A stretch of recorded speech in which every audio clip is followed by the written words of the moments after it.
করি তোমরা সবাই ভালো আছো, সুস্থ আছো। আজকে খুবই গুরুত্বপূর্ণ একটা ইম্পর্টেন্ট বিষয় নিয়ে আমি তোমাদের সঙ্গে ডিসকাস করতে চাই, এবং এই ভিডিওটা আমার মনে হয় স্টুডেন্টস এবং যারা জেনপাস ইউজি বা এএনএম জিএনএম এইসব এক্সামসগুলোর ক্যান্ডিডেটরা রয়েছে তাদের প্যারেন্টস উভয়েরই মানে এই ভিডিওটা দেখাটা উচিত। তার কারণ হচ্ছে, ধরো জেনপাস ইউজি বা জিএনএম এএনএম এর যখন এক্সামটা কমপ্লিট হয়ে যায়, দেন কাউন্সিলিং শুরু হয়। এবার রেজাল্ট বেরোনোর পর তো সেই রেজাল্টে যা র্যাঙ্ক আসে সেখান থেকে মোটামুটি তোমরা এবং প্যারেন্টসরা শিওর হয়ে যাও যে হ্যাঁ, এই র্যাঙ্কে আমার সরকারি কোনো কলেজে পড়ার চান্স হবে কি হবে না। এবং সেক্ষেত্রে যখন দেখতে পাও তোমরা কেউ যে র্যাঙ্কটা এসেছে সেটা সরকারি কলেজে চান্স পাওয়ার মতন নয়, তো তখনই তোমরা কি করো না, অনেক স্টুডেন্টদের ক্ষেত্রে যাদের মনে হয় যে বেসরকারি কলেজে যে অ্যামাউন্টের টাকাটা খরচ হয়, মোটামুটি আমি অ্যাভারেজে যদি 7-8 লাখ টাকা হিসাবে ধরি, তো সেই খরচটা যারা বেয়ার করতে পারে যে প্যারেন্টসরা, তো তাদের ক্ষেত্রে মাথায় আসে যে তাহলে কেন কোনো প্রাইভেট কলেজ নয়, তো সরকারি কলেজে হলো না, তো তাহলে প্রাইভেট কলেজে অ্যাডমিশন করাই। এবং সেই প্রসঙ্গে এরকমও হয়েছে, অনেক গার্জেন্স প্যারেন্টসরা আর কি আমার সঙ্গে কন্ট্যাক্ট করেছে কি যে ম্যাডাম প্রাইভেট কোনো কলেজে ভর্তি করব, তো কি করা যেতে পারে বা কোন প্রাইভেট কলেজটা ভালো, বা এই কোনো একটা কলেজের নাম বললো, সেই কলেজের নাম বললো যে এই কলেজে যদি ভর্তি করি কীরকম হবে। তো এই বিষয়গুলো কোয়ারিজ তো আসেই। তার সাথে সাথে আরেকটা বিষয় যেটার কোয়ারিজ আসে, তোমরা হয়তো জানবে, যারা পূর্ববর্তী বছরগুলোতে জেনপাসের এক্সাম বা জিএনএম এএনএম এর এক্সাম দিয়ে এসেছো, সেখানে রেজাল্ট যখন বেরোয় তোমাদের একটা মার্কস দেখায় যে তুমি এত মার্কস পেয়েছো, সেই মার্কস অনুযায়ী তোমার র্যাঙ্ক কত হাজার হয়েছে, কি 100, 200, 300, 500, 12,000, 20,000 যেটা হয়েছে সেই র্যাঙ্কটা দেখায়। এবং তার সঙ্গে eligibility for nursing, eligibility for paramedical, এভাবে দুটো ঘর করা থাকে, সেখানে ইয়েস বা নো লেখা থাকে। তো অনেক স্টুডেন্টের মেয়েদের ক্ষেত্রে বেশি আমি এই ব্যাপারটা মেনলি বলছি যে গার্লস স্টুডেন্টদের ক্ষেত্রে অনেকেই একটা মার্কস তো পাচ্ছ, তাই একটা র্যাঙ্ক তো আসছে, কিন্তু সেক্ষেত্রে দেখা যাচ্ছে নার্সিংয়ে এলিজিবিলিটিতে নো বলে লেখা। তো এরকম অনেক স্টুডেন্টস যেখানে নার্সিংয়ের এলিজিবিলিটিতে নো লেখা, তার মানে not eligible for the counselling এভাবে লেখা থাকে আর কি। তো eligible for the counselling yes or no লেখা থাকে। তো যদি নো হয় তো সেক্ষেত্রে অবভিয়াসলি তুমি গভর্নমেন্ট কলেজের অথরাইজড যে কাউন্সিলিং হচ্ছে, শুধু গভর্নমেন্ট কলেজও নয়, যেটাকে ডাব্লিউবি যে কাউন্সিলিংটা কন্ডাক্ট করাবে রেজাল্টের পর, সেটাতে গভর্নমেন্ট এবং প্রাইভেট উভয় কলেজই থাকে, কিন্তু সেই অফিসিয়াল যে কাউন্সিলিং হবে সেখানে যে তুমি এলিজিবল নয় সেটা কিন্তু লেখা থাকে।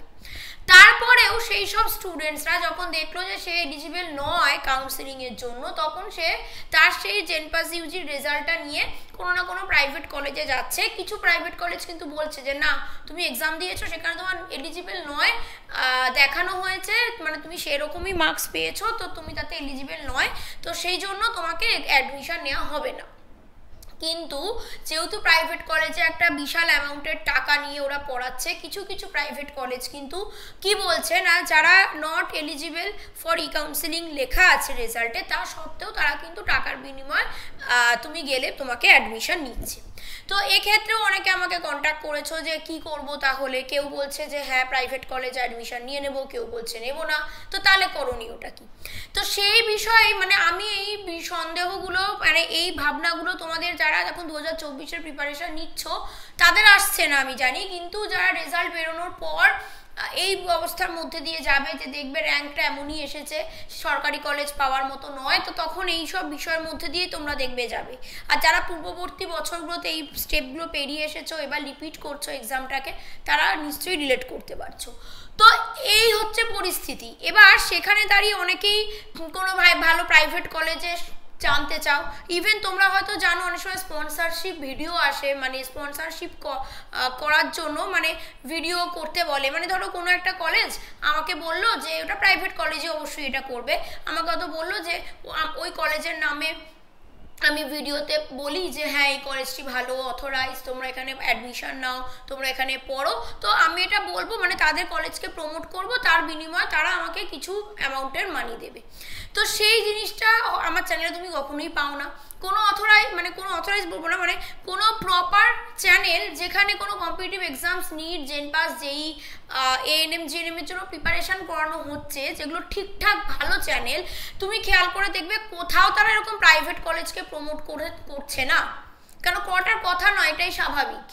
কেন আমি এই কথাগুলো আজকে বলছি, তার কারণ হচ্ছে তোমরা সবাই জানো আমার স্ক্রিনে নাম্বারটা শো করা থাকে, কেননা মানে তোমরা এখনও শো করছে যে এই নাম্বারটায় কন্ট্যাক্ট করলে পরে তোমরা অ্যাডমিশন রিলেটেড বিভিন্ন কোয়ারির সাথে জানতে পারো। মানে আমার কাছে যে কোর্সেসগুলো চলছে, জেনপাস, UG, NEET, GNM, ANM, AIIMS nursing, এইগুলো কোর্স সম্পর্কে যদি কারো কিছু কোয়ারিজ থাকে সেটা জানতে চাওয়ার জন্য এই নাম্বারটা দেওয়া।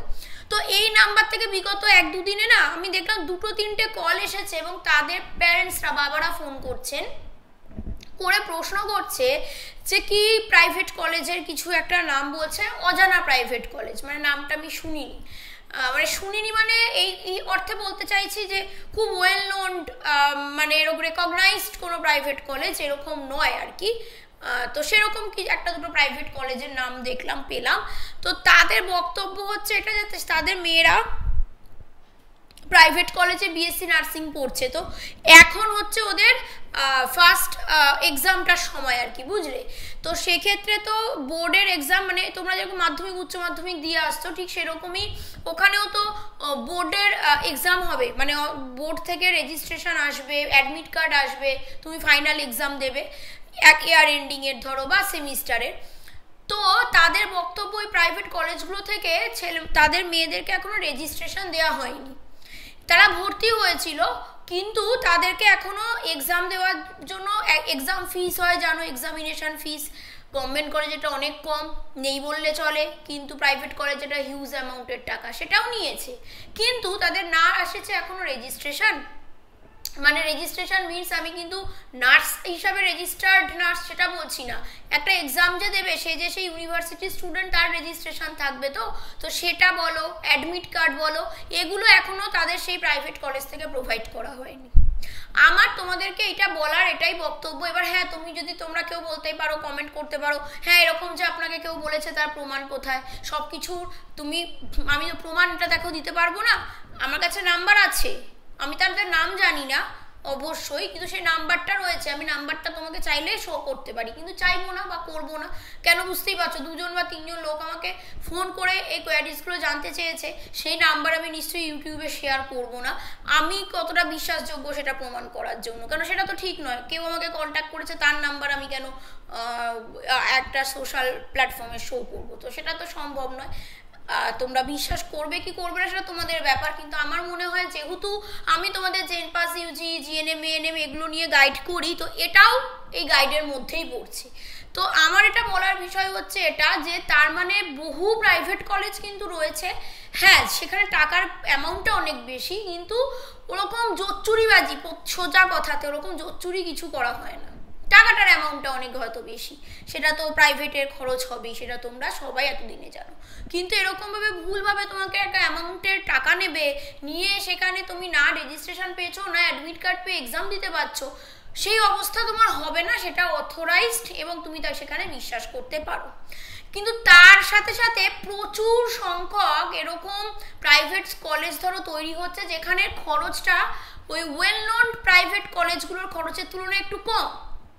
তাই মধ্যবিত্ত ফ্যামিলি থেকে আমাদের মনে হচ্ছে যে সেখানে খরচটা একটু কম, তো ছেলেটি বা মেয়েটি যদি সেখানে পড়তে পারে, খরচটাও একটু কম হলো, একটা কোর্সও হলো, চাকরি যদি কিছু পায়, তো সেই ভেবে মোটামুটি তার ফ্যামিলিতে তার বাবার বা দাদার যাই হোক যেটুকু পুঁজি রয়েছে সেটাকে লাগিয়ে সেই ছেলেটিকে বা মেয়েটিকে পড়াতে পাঠাচ্ছে।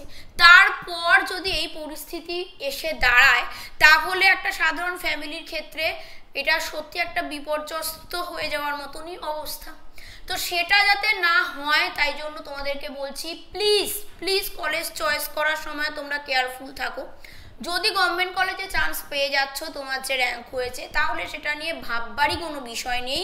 যে গভর্নমেন্ট কলেজে পাচ্ছ সেটা তোমার বাড়ি থেকে যত দূরেই হোক না কেন, বাড়ি থেকে দূরে থাকতে হবে বলে প্রাইভেট কলেজে অ্যাডমিশন নেওয়ার কোনো প্রয়োজন দরকার নেই, ঠিক আছে? সেটার কোনো প্রয়োজন নেই।